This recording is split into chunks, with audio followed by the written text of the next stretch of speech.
52. psalms dziedātāja vadonim Dāvida mācības dziesma, kad edomietis Doegs nāca un ziņoja Saulam: Dāvids ir ieradies Ahimeleha namā. Ko tu lielies ar ļaunumu, tu varmāka? Dieva žēlstība pastāv vienmēr. Tava mēle meklē postu, kā uztrīts dzenamais nazis, tu viltus perētājs. Tu mīli vairāk ļaunu nekā labu, tev patīk vairāk runāt melus nekā patiesību. Tu labprāt runā posta vārdus, tu viltus mēle. Tādēļ arī Dievs tevi iznīcinās uz laikiem. Viņš tevi sagrābs un izmetīs no telts un izraus ar visām saknēm no dzīvības zemes. Taisnie to redzēs un bīsies un smiesies par viņu. Lūk, tas ir tas vīrs, kas Dievu neturēja par savu atbalstu, bet paļāvās uz savu lielo bagātību, būdams varens savā ļaunumā. Bet es esmu kā zaļojošs eļas koks Dieva namā. Es paļaujos uz Dieva žēlstību vienmēr un mūžīgi mūžam.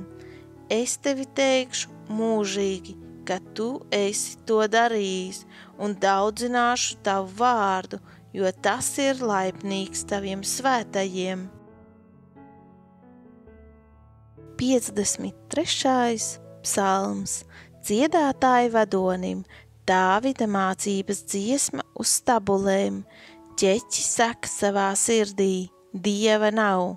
Samaitāta un nejēdzīga ir viņa dzīve, nav starp viņiem neviena, kas labu dara. Dievs skatās no debesīm uz cilvēku bērniem, vēro, vai ir kāds gudrs, kas meklē Dievu. Bet visi ir no viņa atkāpušies, visi ir izvirtuši un nekrietni, nav kas labu dara, nav it neviena. Vai tad to nesaprot ļauna darītāji, kas sēd manu tautu? Viņi ēd gan Dievu maizi, bet Dievu viņu nepiesauc. Viņus pārņem bailes, kur nebija nekāda pamata bailēm, jo Dievs izkaisīja tavu aplancēju kaulus, viņi tapa apkaunoti, jo Dievs viņus bija atmetis.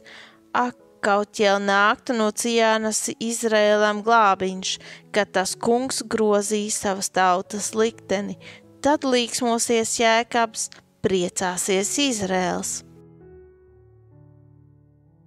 54. psalms stīgu mūzikas vadonim Dāvida mācības dziesma. Kad sifieši nāca un sacīja Saulam: vai tu nezini, ka Dāvids ir paslēpies pie mums? Dievs palīdzi man ar savu vārdu, spried man taisnu tiesu ar savu varu. Ak, Dievs, uzklausi manu lūgšanu, ņem vērā manas mutes vārdus, jo lepni un nekautrīgi ļaudis ceļas pret mani un varmākas karo pēc manas dzīvības, tie netur Dievu savu acu priekšā.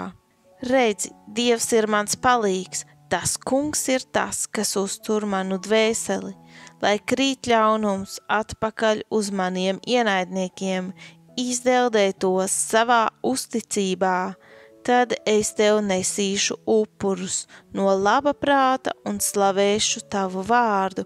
Ak, kungs, ka tas ir tik labs, jo viņš man izglābis no visām manām bēdām.